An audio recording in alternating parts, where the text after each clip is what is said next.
മറ്റു വാർത്തകൾ കൂടി നോക്കാം. രാഷ്ട്രീയ വിവാദങ്ങൾക്കിടെ UDF ഏകോപന സമിതി യോഗം ഇന്ന് കൊച്ചിയിൽ ചേരുകയാണ്. രാവിലെ 10:30 കളമശ്ശേരി ചക്കോളാസ് കൺവെൻഷൻ സെന്ററിലാണ് UDF യോഗം. തദ്ദേശ തെരഞ്ഞെടുപ്പിന്റെ മുന്നൊരുക്കങ്ങൾ മുഖ്യ ചർച്ചാ വിഷയമാകും.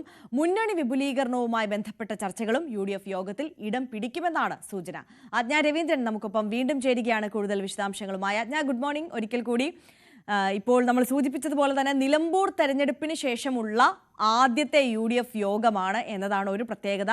അതിനപ്പുറം തദ്ദേശ തെരഞ്ഞെടുപ്പ് എത്തുകയാണ്. അതിനുള്ള സജീവ ചർച്ചകൾ പുരോഗമിക്കുന്നതിനിടയിലുള്ള യോഗമാണ്. അപ്പോൾ ഇനിയുള്ള തെരഞ്ഞെടുപ്പിനെ ഏത് തരത്തിൽ നേരിടണം എന്നതിനെക്കുറിച്ചൊക്കെയുള്ള സമഗ്രമായ ചർച്ച ഇന്ന് നടക്കും.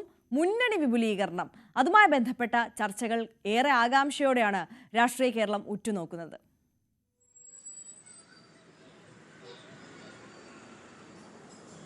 തീർച്ചയായിട്ടും ഈ പറഞ്ഞതുപോലെ പ്രധാനമായും തദ്ദേശ തെരഞ്ഞെടുപ്പ് വരികയാണ്. അതിൻ്റെ മുന്നൊരുക്കങ്ങളായിരിക്കും പ്രധാനമായും UDF ഏകോപന സമിതി ചർച്ച ചെയ്യുക എന്നാണ് മനസ്സിലാക്കാൻ കഴിയുന്നത്.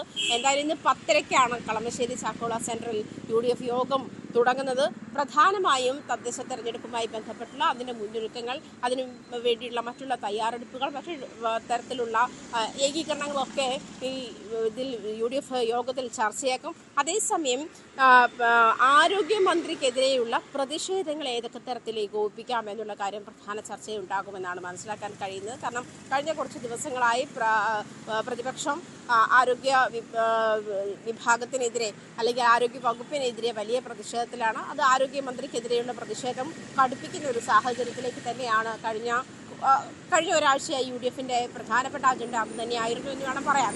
അത്തരമൊരു പ്രതിഷേധം അത് കൂടുതൽ ഏത് തരത്തിലേക്ക് ഏകോപിപ്പിക്കാം എന്നുള്ള പ്രധാനപ്പെട്ട ചർച്ചകളുണ്ടാകും. അതുപോലെ മുന്നണി വിപുലീകരണം മറ്റൊരു പ്രധാനപ്പെട്ട അജണ്ട മുന്നണി വിപുലീകരണമാണ്. മുന്നണി വിപുലീകരണത്തിലുള്ള ചർച്ചകളും UDF ഏകോപന സമിതി നടക്കുമെന്നാണ് കഴിയുന്നത്. 10:30 മണിയോടുകൂടിയാണ് UDF ഏകോപന സമിതി ആരംഭിക്കുന്നത്. പ്രധാനപ്പെട്ട നേതാക്കൾ എല്ലാവരും എത്തുമെന്ന് ആണ് മനസ്സിലാക്കാൻ കഴിയുന്ന കാര്യം.